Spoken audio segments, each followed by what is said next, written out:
Hello everyone. तो आज हम बात करेंगे बायोस्फीयर एंड इकोसिस्टम के बारे में। हमारा चैप्टर नंबर 2 जियोग्राफी का चल रहा था। तो आज हम बात करेंगे biosphere and ecosystem. When lithosphere, hydrosphere and atmosphere interact with each other to support life, it is called biosphere.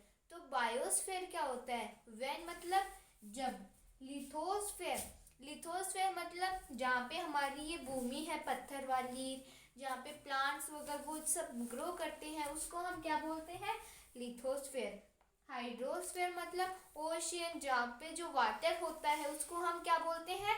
Hydrosphere. And atmosphere मतलब हमारा वायुमंडल, उसको हम क्या बोलते हैं? एटमॉस्फेयर।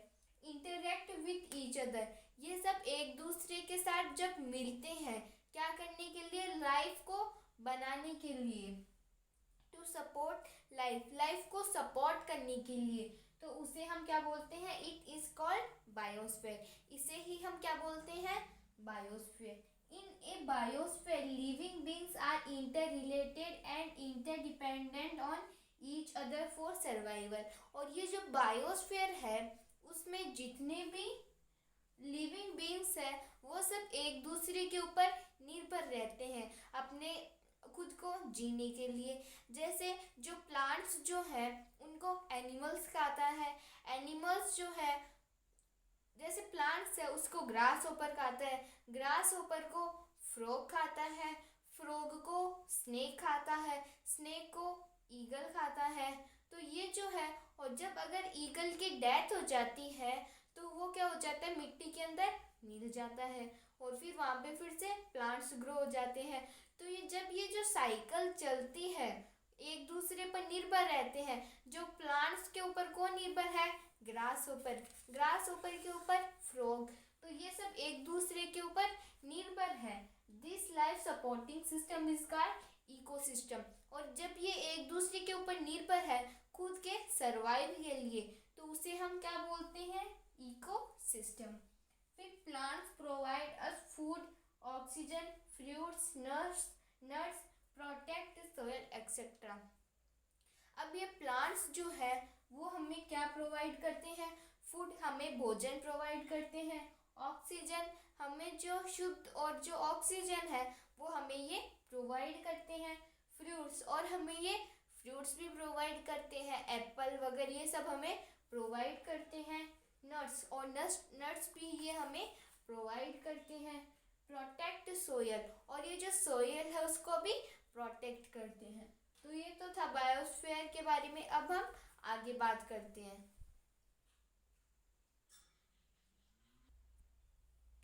अब है हमारे पास, अब हम एक एग्जाम्पल ले लेते हैं। Wildlife include animals, birds, insect as well as aquatic life forms. Aquatic life, रुको, wildlife include animals, birds, insect as well as aquatic life forms. Aquatic life forms, ये 2 टाइम्स हो गया, इसको हम erase कर देते हैं।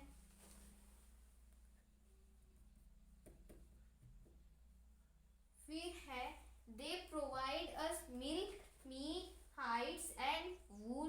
Insects like bees provide us honey, help in pollination of flowers and have an important role to play decomposers in the ecosystem. The birds feed on insects and act as decomposers as well. अब क्या है?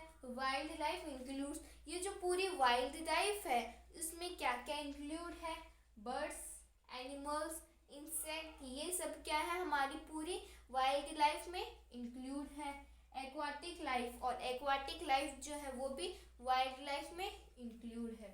They provide us milk, और ये जो animals जो है वो हमें क्या क्या प्रोवाइड करते हैं? मिल्क, दूध हमें देते हैं एनिमल्स, गाय वगैरह वो हमें दूध देती है। मीट, जो गोट वगैरह शिप जो वो जो होते हैं वो हमें मीट प्रोवाइड करते हैं। हाइड्स एंड वूल, कई जो शिप जो है वो हमें वूल भी प्रोवाइड करती है। इंसेक्ट लाइक बीज प्रोवाइड अस हनी, और ये जो इंसेक्ट है जो मक्खियाँ नहीं होती क्या, वो हमें क्या प्रोवाइड करती है? मधुमक्खी हनी प्रोवाइड करती है हमें। Helps in pollination of flowers and have an important role to play decomposers in ecosystem. और ये क्या करती है? फ्लावर्स को ग्रो भी करती है। हमने देखा है कई बार ही जो मधुमक्खियाँ जो होती हैं वो फ्लावर्स के ऊपर बैठी रहती है, तो वो फ्लावर्स को ग्रो करने में हेल्प करती है। And role to play decomposers in the ecosystem, और वो हमारे इकोसिस्टम में डिकम्पोजर्स का भी रोल निभाती है। जैसे हमने किसी भी डेड बॉडी को देखा है, उस पे क्या मधुमक्खियाँ बैठी रहती है, तो वो उसको क्या करती है? डिकम्पोज करती है। फिर the birds feed on insects and act as decomposers as well. और जो बर्ड्स जो है वो भी अपने जो या तो अपनी चोंच में या फिर अपने पैरों में क्या, उनके पैरों में क्या रह जाते हैं, अगर वो किसी बाजरे के खेत में बैठ जाती है तो उनके पैरों में बाजरा थोड़ा बहुत घुस जाता है। फिर वो अगली बार जाके जहाँ पर भी बैठती है तो वहाँ पे वो जो बाजरा है वो उनके पैरों से निकल जाता है और वहाँ पे भी प्लांट का ग्रो हो जाता है। एंड एक्ट एज, और वो भी क्या करती है? डिकम्पोजर्स का क्या करती है? डिकम्पोज होने में एक बढ़िया रोल निभाती है। तो ये तो था कि इससे हमें क्या पता चला कि जो भी एनिमल्स वगैरह जो भी होते हैं वो एक दूसरे के ऊपर इंटरडिपेंडेंट होते हैं। अब हम आगे बात करते हैं। अब है हमारे पास डिस्ट्रीब्यूशन ऑफ वेजिटेशन। वेजिटेशन का distribution. The growth of vegetation depends on temperature and moisture. जो भी वेजिटेशन होता है, नेचुरल वेजिटेशन किसको बोलते हैं? नेचुरल वेजिटेशन का मतलब होता है जैसे हमारे घर में कोई प्लांट्स है, उसकी तो हम अच्छे से केयर करते हैं, उसको अच्छी खाद देते हैं, अच्छा पानी देते हैं। लेकिन जो फॉरेस्ट है वो प्लांट्स तो अपने आप ग्रो हुए हैं, तो उनको खाद वगैरह पानी वगैरह कौन देगा? तो ऐसे प्लांट्स जो अपने आप ग्रो हुए हैं उसको हम क्या बोलते हैं? Natural vegetation. तो जो अपने आप ग्रो हुए हुए प्लांट्स हैं वो क्या करते हैं? द ग्रोथ, उनकी ग्रोथ कैसे होती है? Depends on temperature and moisture. किसके ऊपर डिपेंड है? वो टेम्परेचर का मतलब वो सन से अच्छी सनलाइट ले लेते हैं ताकि उनकी थोड़ी बहुत ग्रोथ हो जाती है। एंड मॉइस्चर, और रेनफॉल से उनकी मॉइस्चर भी बनी रहती है। In areas of heavy rainfall huge trees grow. अगर जो जहाँ पे ज़्यादा बारिश होती है और जहाँ पे ज़्यादा बारिश होगी वहाँ पर तो लंबे लंबे पेड़ ग्रो होंगे, तो उन जगहों को हम क्या बोलते हैं? फॉरेस्ट। शॉर्ट स्टंटेड ट्रीज और एनी, यहाँ पे एनी होगा, any grass grows in regions of moderate rainfall forming the grassland.